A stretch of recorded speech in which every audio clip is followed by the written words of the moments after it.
many different messages on fats. So many. So what I'd like to do today, I'd like to show you the molecular structure of fats.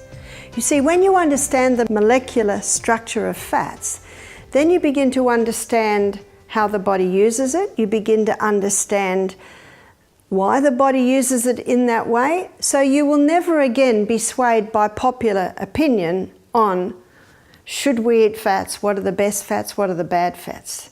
I'm going to begin by showing you the omega-3 fatty acid. Omega-3 is a fat that we hear a lot of, and the reason for that is that it's an essential fatty acid. You might often see it written like this, EFA, essential fatty acid. What essential means is that the body cannot make it, you have to put it in. Whenever you read the word essential, that's what it means. And what are we told is the highest source of omega-3? Fish. And yet no creature can put omega-3 into their fatty acid chain, only plants can. So why are fish so high? Because fish are eating a one-celled algae that is high. So you can do superior to fish oil. You can get your omega-3 by foods, by plant foods. Flaxseed is the highest source of omega-3. Flaxseed and linseed are basically the same thing. Chia seed is the second highest source of omega-3. What I'd like to show you now is why it is so important in the body. Omega-3 is an 18-chain fatty acid. This is the molecular structure of omega-3. There are 19 trillion of these in one drop of oil, so that's the magnification that we're looking at. Notice that there are hydrogen atoms either side, and right in the middle they are linked together by carbon atoms.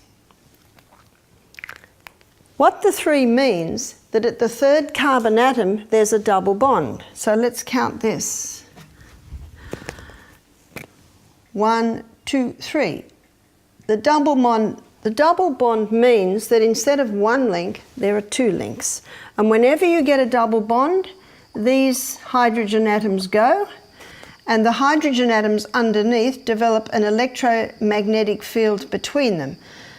As a result, they start to repel each other, and that causes a kink in the chain because of this repelling action. In omega-3, or the omega-3 found in flaxseed and linseed, there are 3 double bonds. So 1, 2, 3, we've got another one there, 1, 2, 3, and we have another one there. So these double bonds are gone. These hydrogen atoms are gone. And the electromagnetic field is happening underneath. This causes 3 kinks in the chain. Number 2 kink, number 3 kink, causing the oil to be a very fluid oil. It's a very thin oil because of its 3 double bonds. What do they paint cricket bats with? With linseed oil, because it disperses so easily. So when you eat this oil, it causes the blood to thin. It disperses on the skin. It's a lovely oil to take via mouth, so you get nice supple skin. The body loves using this omega-3 for cell membrane function and repair. So the name given to this oil is a polyunsaturated fatty acid. Poly meaning more than one double bond. Unsaturated because there are 3 empty spots on the fatty acid chain. Let's have a look at the effect of the double bonds in the body. They create an electromagnetic field. That's important for us because we are electrical people. There's a spark of electricity in every cell of the body. And specifically, our electrical system is our nervous system. So it's a great brain food. Double bonds are also light sensitive. That means the light is attracted into these empty spots. Those empty spots are also heat sensitive. The heat is attracted in. And they also act like a magnet to oxygen. What this means is that when we eat these oils, our electromagnetic field is ensured. We absorb more light, more vitamin D. We're able to manage our heat better in our body, and we're getting more oxygen. Remember, the most vital element needed for life? Cancer cannot live in the presence of oxygen. What an amazing oil. In fact, some writers have called this a super polyunsaturated fatty acid. The body uses omega-3 for the starting point in the anti-inflammatory cascade, so it's a powerful anti-inflammatory. What about sunflower? Sunflower contains omega-6 fatty acids. It is also an 18-chain fatty acid, but the 6 indicates the position on the fatty acid chain of the first double bond. 1, 2, 3, 4, 5, 6. There's its first double bond, and there are 2 double bonds in this fatty acid chain. Here's another one here. So we've got hydrogen atoms along here, hydrogen here, hydrogen atoms along here, and all along the bottom.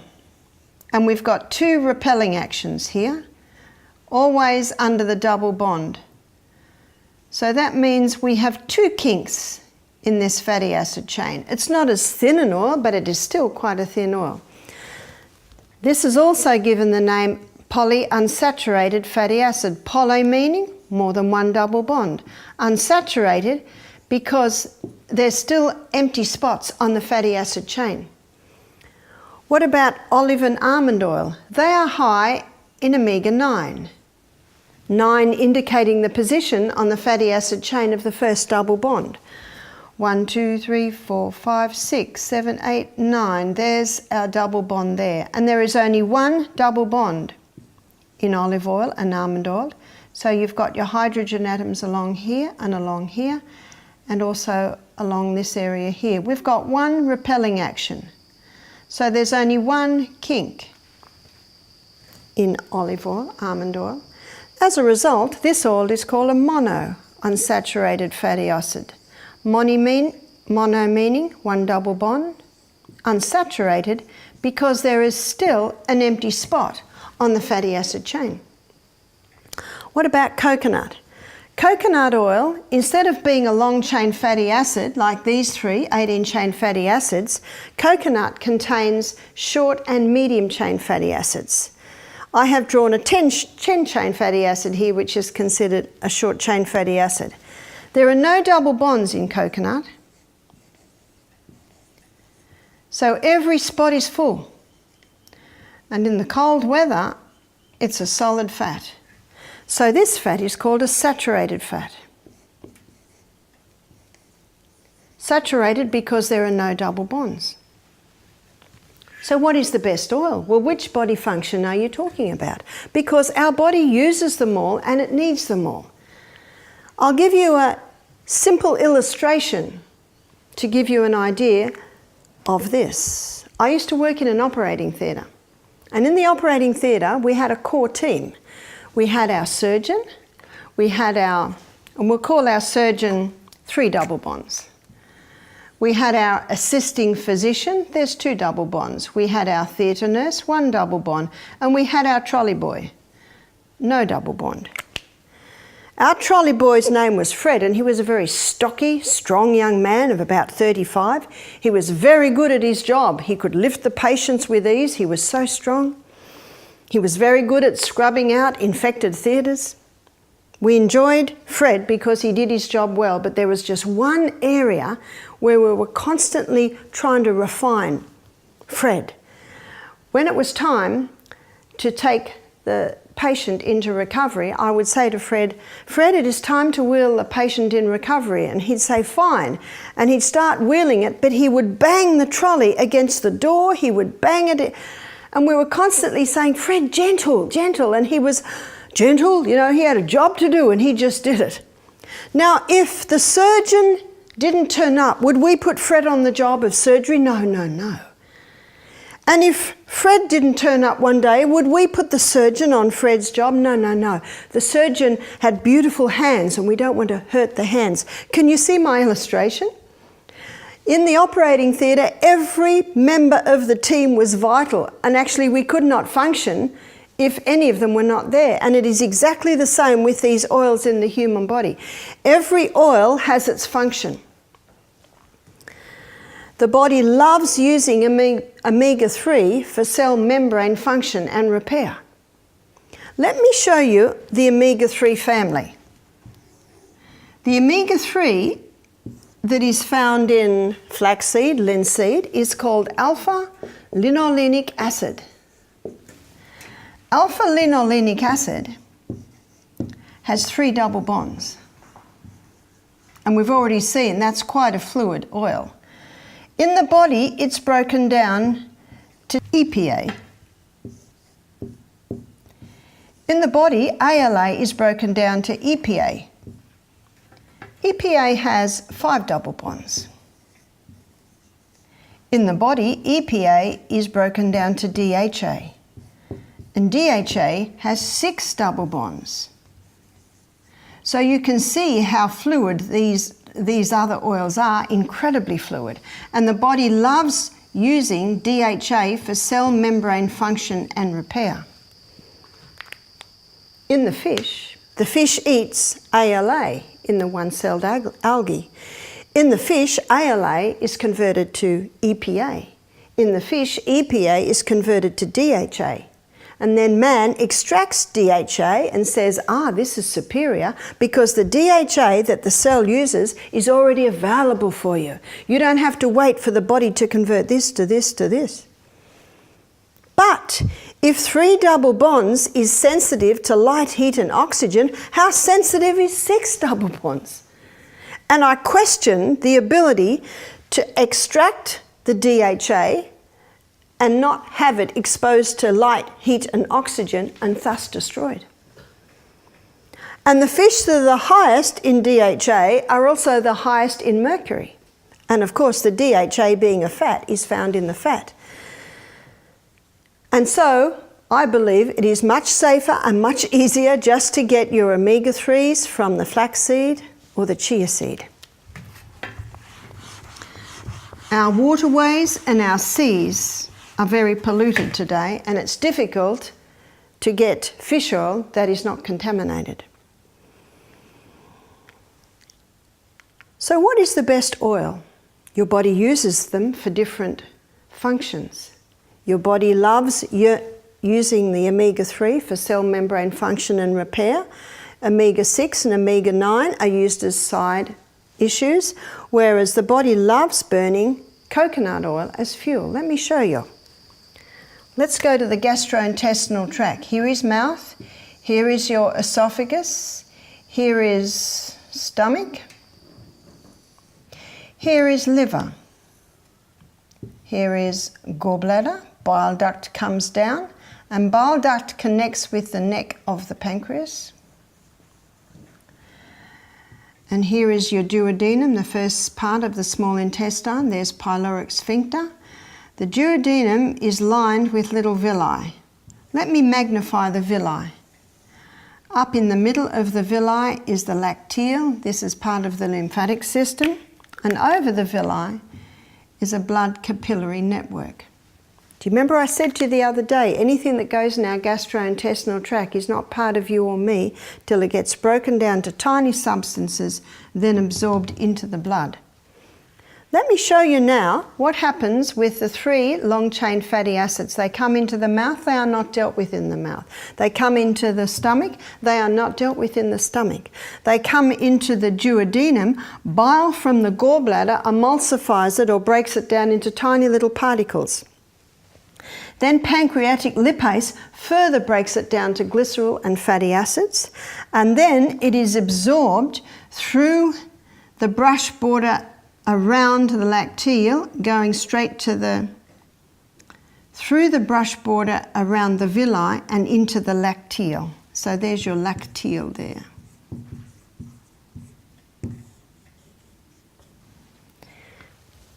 The lymphatic system takes it to the liver. The liver sees these 3 long-chain fatty acids and says, the surgeons have appeared. Store them, keeping them for cell membrane function and repair. This is not what happens with the coconut oil with its short and medium chain fatty acids. It comes into the mouth, and underneath the tongue are sublingual glands that release lingual lipase. Lingual lipase is an enzyme that breaks down only short and medium chain fatty acids. So the coconut is unique in that the breakdown happens in the mouth. The breakdown having already begun, it comes into the stomach, breakdown's already happening. Comes into the duodenum, does not need bile, does not need pancreatic lipase, is taken through the lining of the gut straight into the blood. The coconut oil is the only one that gets taken through to the blood, taken to the liver, burnt as fuel. It's an amazing oil. So it is burnt as fuel immediately. No other oil is like that. So if someone wanted to eat an oil that the body burnt, what would they eat? The coconut. So this is the best weight loss oil because the body does not store it. The body burns it as fuel. Now if someone's going to drink huge amounts of coconut oil, maybe the body will be forced to store it because so much is coming in. Whereas the body stores these long-chain fatty acids. And yet we have been told for so long, if you want to lose weight, you must stop the coconut. It's a saturated fat. Saturated fats have got a bad name, and yet they do not deserve that bad name. It can be like the farmer who got a whole lot of coconuts cheap. He gave them to his cows to fatten them up. The cows lost fat, put on muscles, started bounding around the paddocks. So if you want to lose weight, put on muscle and bound around the paddocks, what oil do you eat? The coconut. Coconut has a few fatty acids. One is lauric acid. And lauric acid is found in coconut, 48%. There's only one other food that has lauric acid. It's a strong antimicrobial fatty acid. Butter has 2%. That's the only other food that has it. Actually, breast milk has it too. They say breastfed babies are smarter because breast milk contains omega-3, omega-6, omega-9, saturated fats. It's an excellent fuel for babies, the best. Can't be equaled, actually. Coconut is also 40% antifungal. It's because of its other fatty acids as well as the lauric acid. It has caprylic acid and capri acid. It's an excellent oil. An excellent oil or cream or milk for people who have pancreatic problems or liver problems because it bypasses the need for bile and it bypasses the need for pancreatic lipase. And if you go into the supermarket and go to where they sell the baby formulas, the milk formulas, you will find in nearly every milk formula there will be either coconut oil or palm oil. And they add that to baby food because it's so easy to absorb, does not need the bile and does not need the pancreatic lipase. Dr. Bruce Fife has written several books on the wonders of the coconut oil. One's called Coconut Cures, one's called The Miracle Oil Coconut Oil, one's called Oil Pulling. His two most recent books are Stop Autism Now and Stop Alzheimer's Now. Excellent books. And they are both books on degeneration and neuroinflammation. Stop Autism Now is probably more about children, whereas Stop Alzheimer's Now is more about adults and all cases of neurodegenerations. And he uses the coconut oil. There is one chapter in both those books that's called The Ketone Miracle. And he gives the story of how in about 1920, a group of doctors were putting their patients on strict fasting to cure epilepsy. And it did. You see, in fasting, the fat cells are getting broken down to release energy, and they release something called ketones, which can be used as fuel. But ketones are neuroprotective and they're neurohealers. So what these doctors found is that they were getting phenomenal results with this fasting, but of course a person must eat. So they decided to try a diet that mimicked the fasting, which was a very high fat diet. So they basically stopped all carbohydrates, they ate very few vegetables, high meat, high fat diet. And the same thing happened. It's called the ketogenic diet. The people did not return to their epilepsy, but a very, very difficult meal to eat because of the high fat. And Dr. Bruce Fife, in his book, he calls it the coconut ketogenic diet, where he basically suggests doing what I've been advising here. Drop the carbohydrates right down, increase the fibre with your vegetables, good amounts of protein, and he uses animal protein, but I suggest the vegetable protein. And he says begin by having 1 teaspoon of coconut oil 3 times a day, even build that up to a dessert spoon of coconut oil 3 times a day. Some people even getting up to a tablespoon of coconut oil 3 times a day. With this excess coconut oil going in the body, the liver converts this medium chain fatty acids to ketones. And ketones, as I told you, are neuroprotectors and they are neurohealers. There was a movie made, I think, in the 90s called First Do No Harm. It has Meryl Streep in it, and it's a true story about a mother whose child got epilepsy. They were, of course, rushed him to hospital, tried different medications. Some medications sent this child like a mad boy, jumping off buildings, all sorts of things. So they changed his medication. Now he just turned into a zombie. And they were beginning to talk about cutting the top of his head off to do some tests on it. So the mother was terrified, as you can imagine. The child was only about 7, so she went to the library and she researched and she researched and she researched, and she found the ketogenic diet. And it was done at Johns Hopkins Hospital. I think it is still done there. And so, to cut a long story short, she got her son there.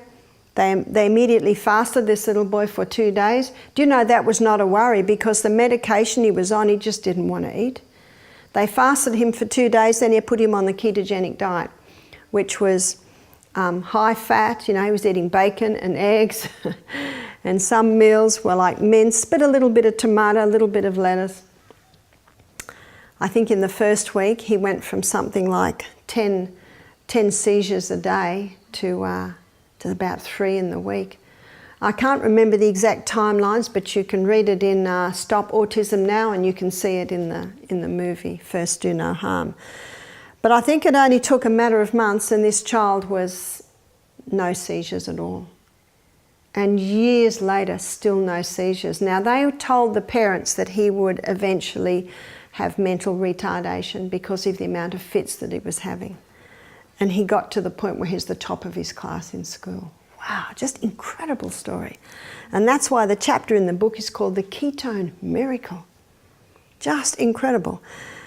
And Bruce Fife says you can get a far more acceptable dietary program by just dropping your carbs, having the vegetables, the proteins, and supplementing with the coconut oil.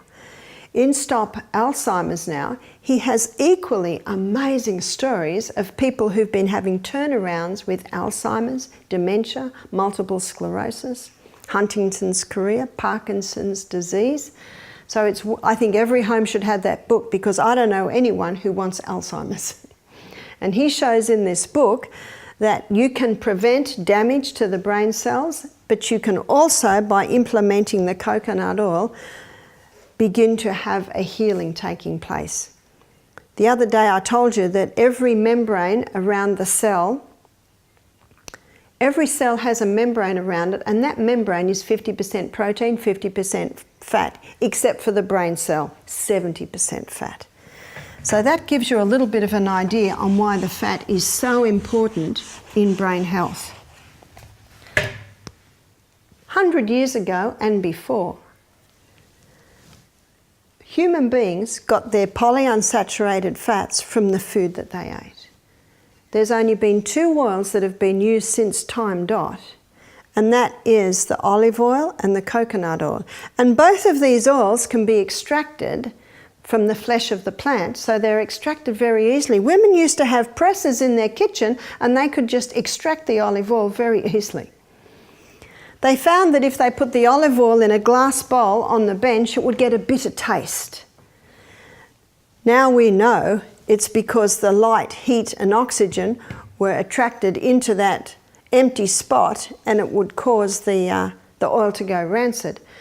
And so they quickly learnt that if they put the oil in clay jars with cork tops in the basement and kept it cool, it retained its nice sweet flavour. It didn't go bitter.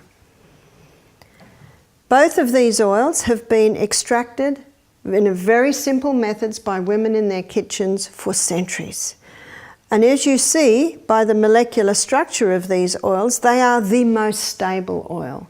Coconut is the most stable. Olive oil is not as stable. It does have one double bond, so you should always buy it in tins or dark jars because it does deteriorate when exposed to light, heat and oxygen.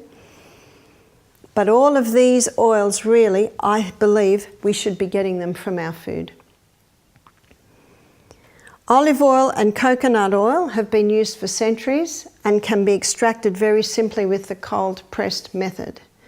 You can get oils from these seeds now, and in the majority of cases they're extracted with chemicals and high heat, which always destroys the double bonds. So when you do buy olive oil, very important that you buy first cold pressed extra virgin olive oil, and you can get some very nice Australian olive oils now. You can't always believe what the label says when you get your oils from Greece and Italy. The standards are a little bit different. But I myself, I like to support local industry too in the Australian oils. Traditionally, olive oil and coconut oil have also been used medicinally. Olive oil has been used internally for upset stomachs, for constipation. There's also a recipe that's been used for centuries to expel gallstones. It's half a cup of olive oil, half a cup of lemon juice, drunk before bed. That amount of oil causes the gallbladder to start releasing huge amounts of bile, and in the process the stones can be also released. I do caution anyone who wants to try it, you're best to use it with someone who knows what they're doing.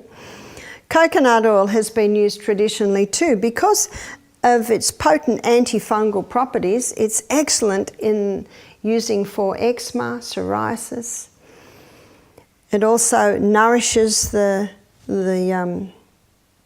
skin very nicely. But as you can see by what I've shown you in this lecture, it's an excellent medicine for someone who has any yeast problems, and it is excellent medicine for people who have pancreatic or gallbladder problems because it bypasses them. Let's have a look at planet Earth, at where these oils grow. Here we have the tropics. Which oil is grown in the tropics? That would be the coconut, yeah? It's perfectly designed as a saturated fat in this hot climate. Because it has no double bonds, coconut is light resistant, heat resistant and oxygen resistant. It is the most stable oil, perfectly designed in those hot climates. If we go up the planet, we come to the Mediterranean. And of course we know that your olives and your almonds are grown in the Mediterranean. So the omega-9 is perfectly designed for this environment. If you go up the planet, this is what you'll find, that plants grown in these areas contain these oils. And they're perfectly designed for that environment. In his book, Fats That Heal, Fats That Kill, Udo Erasmus quotes research where they tested the fatty acids in a plant grown here, very high in omega-9. Same species of plant grown further up was higher in omega-6. Same species of plant grown up the top was higher in omega-3. In other words, we should be eating the foods that are grown in our area. Now, we live on a wonderful part of the planet in Australia. We're about down here, so we can actually access a little bit of all of them. And of course, knowing what the different oils give you enables you to use those oils depending on different conditions in your body. Anyone with neuroinflammation, they certainly might step up the coconut oil. Someone wants to thin their blood, the omega-3 is excellent for that, and also for reducing inflammation. Eudo Erasmus gave the story of a man who went to live with the Eskimos. And by the way, if you go into the Eskimos' igloos, you'll hear a lot of laughter. They're sparky, even in those short winter days.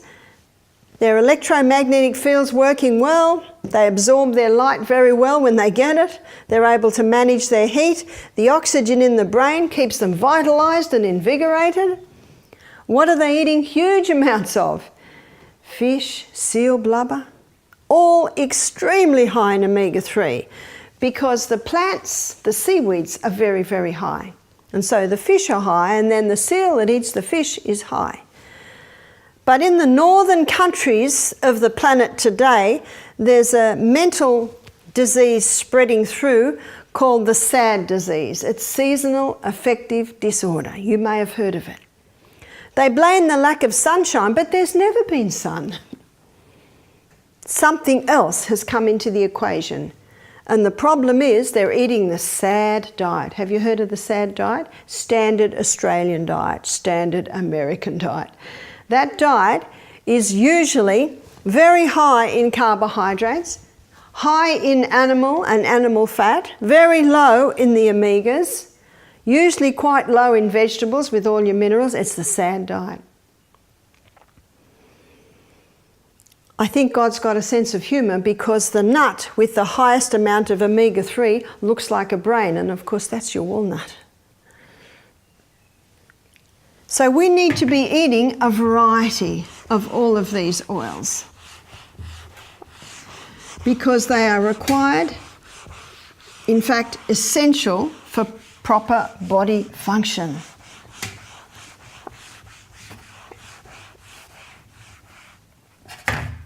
The question is asked, where do we get our calcium from if we're not eating any dairy products? Let me show you.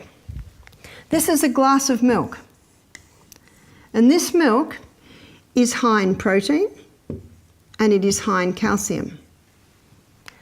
But animal protein is very dirty burning fuel. In fact, only 58% of it is burnt as fuel. And that's leaving a sulfur waste which has a very acid effect on the body. So this 42% waste has to be neutralized or alkalized.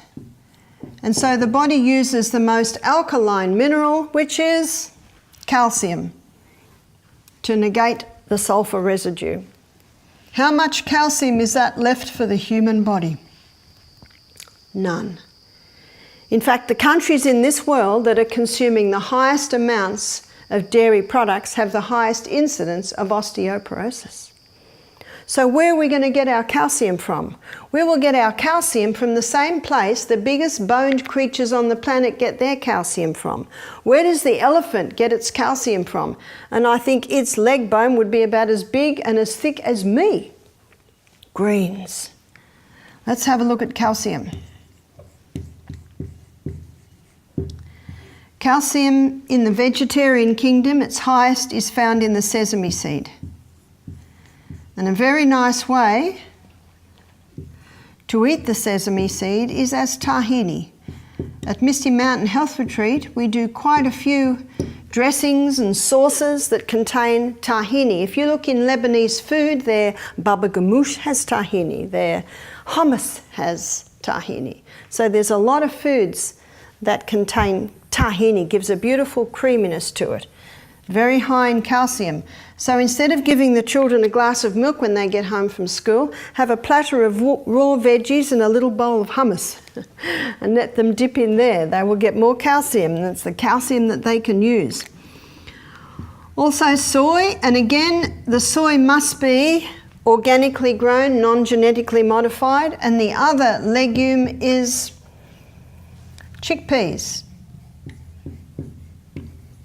And that's why your hummus is such an excellent form of calcium, because it's a combination of your chickpeas and your tahini. Figs. Your dried figs are quite a high source. Also greens. And as I showed you earlier in our acid-alkaline lecture, calcium is one of the alkaline minerals, and it is found in high amounts in your greens. Most people lack calcium because they lack vitamin D. They're not having the sunshine. Or they're taking things that leach the calcium. Caffeine leaches calcium. Sugar leaches calcium. So can you see, you have to look at the whole picture. And when we talked about hormones, I told you that progesterone boosts bone building cells. So there's a hormone factor as well. Our bones should not be breaking, as they are in Australia in the latter years of our lives. When I was at school, there was a triangle in the Common Sense cookery book. And the bottom rung of the triangle was meat and dairy. The next rung of the triangle was grains. And the next rung of the triangle was fruit and vegetables. And right up the top were fats and sugars. In about the late 80s, early 90s, they changed the triangle because of heart disease and because of the belief of the high dairy products with their high saturated fats were clogging up the arteries. And so the triangle was changed. On the bottom, they put grains. Next, they put fruit and veg. There's a lot of research that's been around for a while showing the value of all the minerals that are found in the fruits and vegetables. And then the meat and dairy. And then right up the top, the fats and sugars. What should the triangle contain? Because as I've been showing you over the last few days, this high grain diet is causing a whole lot of other problems. And as we saw in the acid alkaline lecture, it's creating a very acid environment. And by the way, heart disease has not dropped, has it? It's still number one. Well, actually, it's neck to neck with cancer. And what was introduced, I think in about the late 80s, 90s, was margarine, yeah? As an alternative. Is margarine any good? Well, let me show you how it's made. Let's make margarine out of this flaxseed oil. Well, we've got a problem. And the problem is the oil is liquid. So we have to make it solid. How is it made solid? They saturate it with hydrogen ions. To do that, they have to use a catalyst, and they usually use nickel or aluminium. So every tub of margarine has a trace of nickel or aluminium in it. And we also know how both those metals are contributing to Alzheimer's. So now it's saturated with the hydrogen ions, and this causes this hydrogen atom to flick over as this one, as this one. Now the double bond has been lost and the oil is straight. And that's exactly what is wanted. Now you open the lid of the margarine and it'll spread. It'll spread very nicely. But this structure that I've drawn for you there is not known in nature. It is very closely, it's very similar in molecular structure to plastic. Margarine is a toxic fat. It is not known by the body, and when it goes into the body cannot deal with it. It cannot put it anywhere, so it has to get rid of it as soon as possible, and so it tries to eliminate it via the skin. Do you know skin cancer rates have increased since margarine was consumed? And heart disease has not dropped. And what's the definition of insanity? To do what you've always done and expect different results. It is not working. Margarine is a toxic fat. It should not go anywhere near the body. Some people say to me, well, what about olive oil margarine? My question is, what about it? If you take the lid off it, is it liquid like olive oil? No. The only way you can safely get your olive oil solid is to put it in the freezer. And I know some families do that. And the children are quite excited to have a tub of butter, but it's actually just frozen olive oil. And you put it on your bread and it will spread. So then the next question is asked, well, what do you put on your bread? I like olive oil on my bread, and my husband likes avocado on his bread. Let's go back to our triangle. What should our triangle be? Fruit and vegetables. For some people, the fruit has to be reduced, so we'll put fruit on sideways, but vegetables, no limit on the vegetables. And the next rung, legumes, seeds, they're good proteins, grains. Remember, the grains are the negotiating part of the meal, and then up the top we've got the fats and the sugars. So we'll say oils, honey, all very concentrated foods, maple syrup. My rung has 3, because I believe that the vegetarian food and the vegetarian protein is a far superior one. Let's have a look at that triangle through a few different windows. Let's look at it through the pH window. Does it get a tick?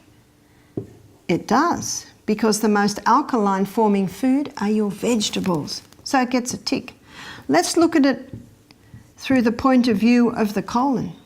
The colon needs to be swept every day. Vegetables are high in fibre, high in minerals, low in sugars. Whereas fruit is high in fibre, high in sugars, but low in minerals. So for your healing, your vegetable is superior.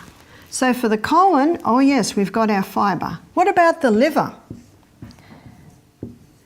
And as we showed in a previous lecture, the liver needs beta-carotenes found in your orange and your red coloured vegetables. There it is in large amounts. It also needs protein. Protein is coming through in your legumes, in your seeds. The other thing up the top here is your nuts. Nuts are an excellent form of protein, fibre and fats, but you must not overdo them. If you overdo nuts, you can develop an allergy to nuts. They're very concentrated food. So looking at it from the liver point of view, it gets a tick. We've got our proteins here. We've got our beta-carotenes in our orange and our yellow and our green coloured vegetables. What about the brain? We haven't discussed the brain in detail yet, but the brain needs the essential fatty acids in the oils and nuts. It needs the proteins to make the neurotransmitters out of. It needs the vegetables for the minerals, so the brain does get a tick. What about cost? What's your cheapest food in this triangle? It is your vegetables. Your concentrated foods are the most expensive, but you only need a little bit of them. So cost-wise, it gets a tick. What about availability? There's always fresh fruit and vegetables available. And your legumes, your seeds can all be stored. So we get a tick again. So you will find a lot of nutrition books still have the old, basically outdated triangle. But there are many nutritionists and doctors who are claiming that this is the accurate triangle. And I totally agree. And you can see by looking at it through our different windows, they all get a tick. So the million-dollar question often asked now is, what do we eat for breakfast? What do we eat for lunch? What do we eat for tea? Let's have a look at some breakfast. Breakfast. My suggestion is always start with fruit. You see, breakfast means break fast. And fruit is a lovely, light, refreshing way for your stomach and your colon to break its fast. If a person has a yeast presence, if a person has diabetes, I would suggest they go for the low GI fruits. If a person is conquering cancer, I would say put fruit on hold initially. And then one may have a grain. It might be millet. It might be quinoa. It might be buckwheat. The Polish love their buckwheat. Aussies are getting used to it. Aussies like buckwheat pancakes. There are a variety of grains, and it allows the family to start getting used to different grains. And then on that one might have some coconut cream, remember? Excellent oil.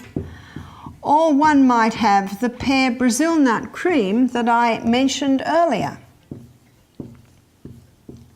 On top of that, one may sprinkle some chia seeds. Sandra Cabot made LSA famous. LSA. And in many shops you can buy linseed or flaxseed, sunflower and almond already ground up in little plastic bags ready for you. But don't touch them, because you can see from my illustration today, the light, heat and oxygen quickly cause a destruction of the double bonds. So within about an hour of grinding, especially the flaxseed or the linseed and the sunflower, the light, heat and oxygen have been attracted into here and the oils are spoiled. There is a use for your coffee grinder. You can grind your seeds in it just before you eat your breakfast. So let's put in some LSA too.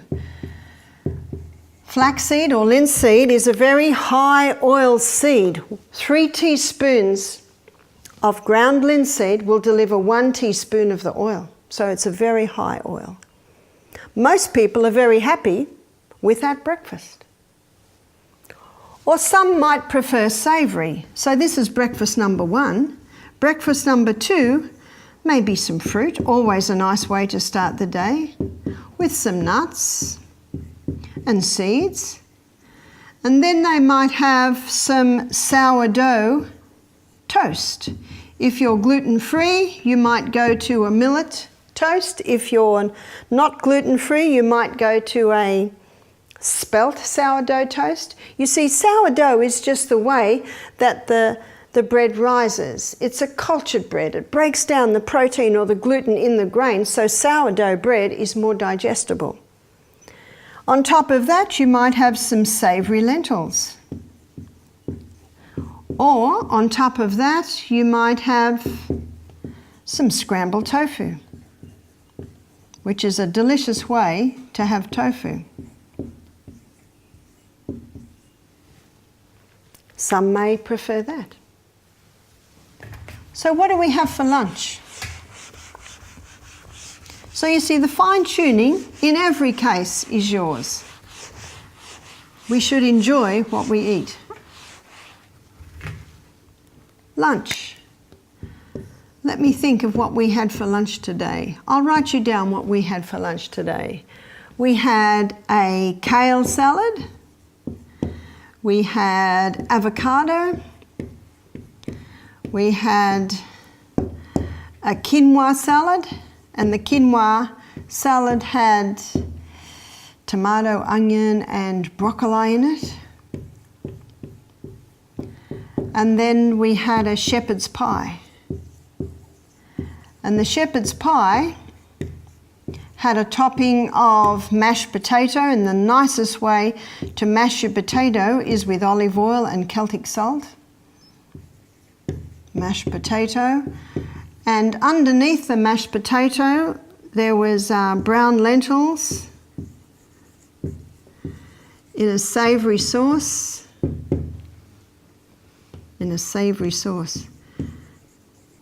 If you want to know how to make legumes taste amazing, buy an Indian cookbook, buy a Lebanese or Italian cookbook. They know how to make them taste nice. They know their legumes because for centuries that's what their protein source was. They don't have the land to graze the cattle. We had a couple come here, they're Lebanese, brother and sister. They were in their early 30s. They said, recently a friend of ours came for tea and we said to our mum, "Mum, cook some lentils. Our friend is a vegetarian." She said, "I'm not going to serve poor man's food." You see, growing up in Italy, they saw the lentils as poor man's food. I said, well, now you can go back and tell her it's the rich man's food because it is such a superior protein. And there's so many things that you can do with legumes. You just need to find out what to do with them. What about tea? But first of all, where I go there, let's make an assessment of the fibre. Everything's got fibre. The protein. There's a little bit of protein in your quinoa or your quinoa. There's protein in your lentils. And I think that the lentils were made savoury with miso. Miso puts a lovely flavour in lentils. Am I right? Oh, I just got a shake. There was no miso in it today. Sometimes there's miso in it. So there's our protein and fats. There was coconut cream in this. Yes, I got a nod there. Olive oil in the mashed potato and also some olive oil in the brown lentils. I got nods for all of that. And I think there was a bit of olive oil with the kale. Oh, another nod. And avocado. So you see, this meal was an excellent source of fibre, protein and healthy fats. And yet, very low in carbohydrates. Where are the carbohydrates? Some carbohydrates in the potato, small amount of carbohydrates in the brown lentils. I had lunch, I finished lunch 2 hours ago now, and I'm comfortably satisfied 2.5 hours ago.